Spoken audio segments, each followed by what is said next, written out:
हिस्सेदारी है, जबकि उसको यूरोप ने सबने बैन किया था, वर्ल्ड बैंक ने बैन किया था, तब इन्होंने उसको कॉन्ट्रैक्ट किया।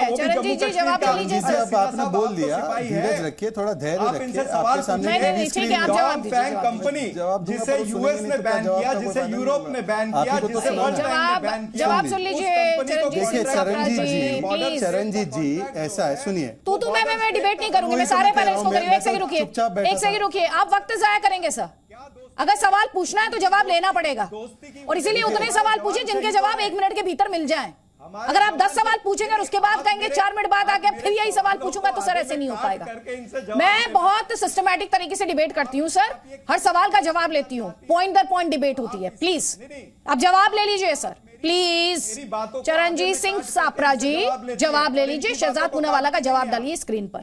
ठीक है, देखिए अदिति जी, उन्होंने अभी एक वाक्य का जिक्र किया कि प्रधानमंत्री ने रेणुका चौधरी जी को शूर्पणखा कहा। मैं वो बयान को पूरा बाय हार्ट जानता हूं। प्रधानमंत्री जी ने कहा, सभापति जी इस हंसी को मत रोकिए, बड़े दिनों के बाद, रामायण के सीरियल के बाद आज ये हंसी सुनाई दे रही है। अब इन्होंने रेणुका चौधरी जी को शूर्पणखा से जोड़ा, इसके लिए मैं घोर आपत्ति व्यक्त करता हूं बीजेपी की तरफ से कि इन्होंने अपने ही एक सदस्य को शूर्पणखा जी से जोड़ दिया। अब बताइए कि क्यों जोड़ा? रामायण में तो कितने किरदार है अच्छे अच्छे, उनसे क्यों नहीं जोड़ा? ये सापरा जी बताए, अपने डिबेट में अलग से बताया। परंतु देखिए, इनकी तो आदत है ना, एसपी सिन्हा साहब के साथ कैसा व्यवहार कर रहे थे। ये वही लोग हैं जिन्होंने आर्मी चीफ को सड़क का गुंडा कहा, ये वही लोग हैं जिन्होंने ओआरओपी नहीं दिया 43 वर्ष, ये वही लोग हैं जिन्होंने नेशनल वॉर मेमोरियल को 50 वर्ष तक नहीं दिया, बुलेट प्रूफ जैकेट नहीं दिया, रफाल में भी अड़ंगा अटकाया। ये इनकी असलियत है सेना के लिए। ठीक है, सेना के लिए हकीकत हो गई। उनका सवाल ये है कि आपकी पार्टी और बीजेपी से जुड़े नेताओं से जुड़े ऑर्गेनाइजेशंस, उन्होंने चाइनीज चंदा क्यों लिया, ये सवाल उठाया उन्होंने। इस सवाल का जवाब अब मैं आपको बताता हूं। मुझे बीजेपी का कोई भी, अरे भाई सुन लीजिए, अरे सुन लीजिए सापरा जी, आप ही का सवाल पूछ रही हूँ सर। सापरा जी सवाल सुन, जवाब सुन लीजिए। आप ही का सवाल था ना, आप ही का सवाल पूछा है सर मैंने, जवाब तो लीजिए। चंदे के धंधे की वजह से, अरे जवाब ले लीजिए सर, जवाब लीजिए। चलिए, सापरा जी की बात को 1 मिनट के लिए मान लेते कि भारतीय जनता पार्टी के किसी संगठन ने चंदा लिया है चाइना का, ये इनका तर्क है। तो इसी तर्क और पैमाने के आधार पर अगर personal NGO of Sonia Gandhi लेता है चाइना की सरकार और एम्बेसी से पैसा, तो वो क्या हुआ इनकी नजरों में? और मैं इनसे अब चुनौती देता हूं, मैं तो बता रहा हूं कि आरजीएफ के साथ उन्होंने चंदा दिया है, 3 बार चंदा दिया है, और ये एमओयू साइन किया है। आप मुझे बता दीजिए कि बीजेपी का कोई ऐसा एमओयू है या बीजेपी से जुड़ी हुई कोई भी संस्था है जिसने चंदा लिया, उसका डॉक्यूमेंट अभी पेश कर लो अदिति के शो पर। दूसरी बात नहीं अदिति जी, दूसरी बात मैं कहना चाहता हूं, सिर्फ चंदा लेकर बात खत्म नहीं हुई। चंदा लेने के बाद उनके कृत्य भी तो देखिए। एलएसी पर कोई इंफ्रास्ट्रक्चर नहीं बनाना, चंदा लेने के बाद जो हमारी 640 स्क्वायर किलोमीटर की जमीन थी उसको दे देना। वही लोग हैं जिन्होंने बार-बार जवाब लीजिए ना, आप जवाब लीजिए ना। चरणजीत सिंह सापरा, अरे गोल पोस्ट चेंज मत करिए। गोल पोस्ट कैसे चेंज हुआ? गोल पोस्ट कैसे चेंज हुआ? देखिए, ऐसा है, इनको ये कहिए कि चंदे के धंधे में हमारे जवान क्यों शहीद कर? नहीं, चरणजीत सिंह सापरा जी, अब आप भी गोल पोस्ट मत चेंज कीजिए। उन्होंने ये कहा कि हमारे पास, सुन लीजिए, मुझे सवाल का जवाब दीजिएगा प्लीज। सारे पैनलिस्ट से कह रही हूं, मुझे सवाल का जवाब दीजिएगा। मैंने आप लोगों को अपना इनिशियल कमेंट देने के लिए बहुत टाइम दिया। इन्होंने कहा कि आपको बीजेपी के नेताओं, इन्होंने कहा कि बीजेपी के नेताओं ने चंदा लिया, आपके पास प्रूफ है? एमओयू साइन किया अगर बीजेपी के नेताओं ने, आपके पास प्रूफ है? आप ले आइए पब्लिक डोमेन में। एक बार शहजाद पूनावाला ने ये कही, दूसरी बात उन्होंने कही। अब सर सुन लीजिए ना प्लीज, सुन लीजिए सर, ऐसा मत कीजिए। ये बता नहीं सापरा जी, दूसरा उन्होंने कहा कि अगर मैं इसी लॉजिक का इस्तेमाल करूं, इनका कहना है, तो फिर आरजीएफ को जो चंदा मिला वो कटघरे में होना चाहिए, फिर तो उसे भी उसी नजर से देखा जाना चाहिए जिस नजर से बीजेपी को जो चंदा मिला, बीजेपी के किसी नेता के संगठन को जो चंदा मिला उसे देखा जाए। यही कहा ना शहजाद पूनावाला आपने? बिल्कुल। अब जवाब ले लीजिए सापरा जी। देखिए, आरजीएफ को जिस ये चंदे की बात कर रहे, 1,35,00,000 रुपया जो ये बात कर रहे हैं, वो सारा पब्लिक डोमेन में है, वो बुक्स में है।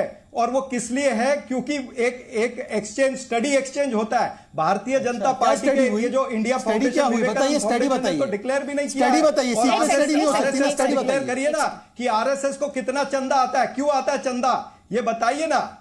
क्यों आता है चंदा? आरएसएस को चीन से चंदा क्यों आता है? और पीएम केयर फंड में 5 चीनी कंपनियों ने चंदा दिया है, टिकटॉक ने 30 करोड़ दिया है, लेकिन फिर भी आपने मेरे उस सवाल का जवाब नहीं दिया कि बीजेपी को मिलने वाला चंदा या आपके आरोप, ये पीएम केयर फंड में चंदा आता है। नहीं सर, ठीक है ना, आपको चंदा है या इनको चंदा है, चंदे पर सवाल है ना।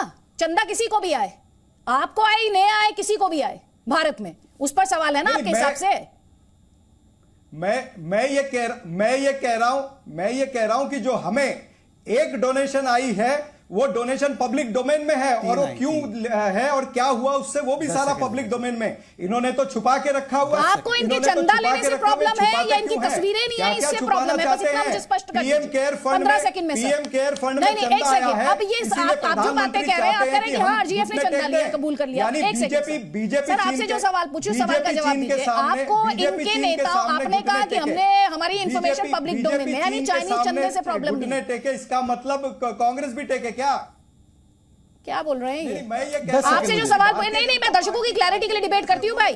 एक सेकेंड, बस मुझे इतना बता दीजिए सर, आपको यानी कुल मिलाकर आप ये कह रहे हैं चाइनीज चंदे से प्रॉब्लम नहीं है आपको, इनके नेताओं की इंफॉर्मेशन पब्लिक डोमेन में क्यों नहीं है, इससे प्रॉब्लम है आपको? नहीं, इनकी हर इंफॉर्मेशन पब्लिक डोमेन में नहीं है, यही मैं कह रहा हूं। ये क्या करते हैं उस चंदे का वो भी बताए ना, और आज तक चंदा ले रहे हैं, इसीलिए मैं इनके इस वैसे तो क्रिकेटिंग टर्म्स में बोले अदिति जी, तो आपने तो क्लीन बोल्ड कर दिया, परंतु मुझे 10 सेकंड दे दीजिए। चरणजीत जी 10 सेकंड ले लीजिए प्लीज, 10 सेकंड, ऐसे डिबेट नहीं करते। आप सुनिए, अब चरणजीत जी से मेरा एक सवाल। चरणजीत जी ने कहा कि हमने जो लिया हमने पब्लिक डोमेन में ले लिया, तो बताइए कि वो कौन सी स्टडी थी जो पब्लिक डोमेन में लिया हुआ चंदा 1,35,00,000 लिया, पब्लिक डोमेन की बात है, पब्लिक डोमेन में स्टडी लाई। और दूसरी बात, ये एमओयू के कंटेंट, मैं जब तक कांग्रेस में था मैंने तो इसका कंटेंट नहीं देखा, ये तो बड़े नेता है कांग्रेस के, बताइए कि इस एमओयू में क्या लिखा है? ये भी तो पब्लिक डोमेन की बात होगी।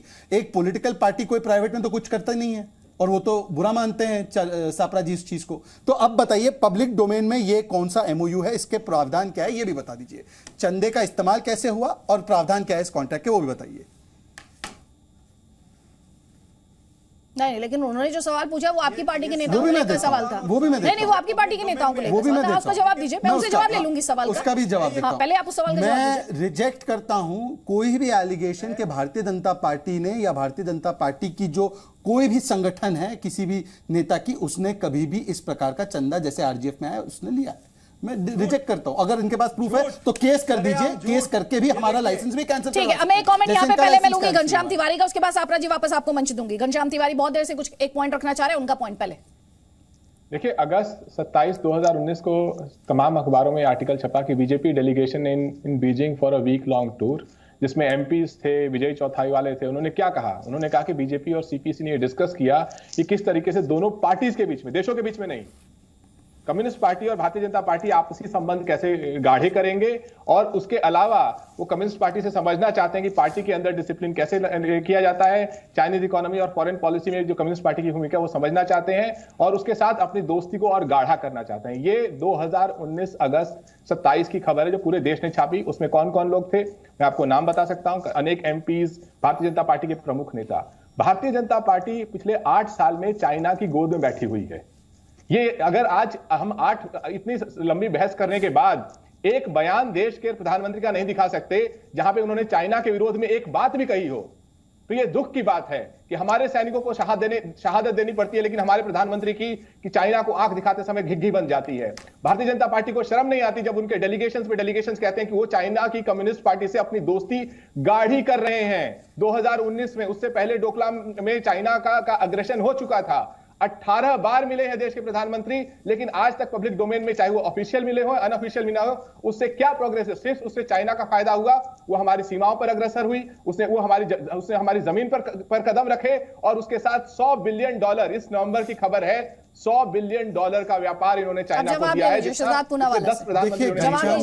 घनश्याम जी की मैं एक सेकंड, अब पहले जिस सवाल का जवाब आपको देना है, वो जो party level, party to party level coordination और जो गाढ़ा करने का ये स्टेटमेंट के जरिए आरोप लगा रहे हैं, पहले पार्टी लेवल की बात करते हैं। अभी गलवान के बाद भी जब 100 ईयर्स सेलिब्रेशन हुआ सीपीसी का, तो कम्युनिस्ट पार्टी के नेता उसके मंच पर हाजिर थे ऑनलाइन सेमिनार में। तो अगर ये बात है कि पार्टी टू पार्टी मीटिंग ही खराब है, तो बता दीजिए घनश्याम जी, क्या वो लेफ्ट के पार्टी के नेताओं को भी देख रहे हैं? एक सेकंड,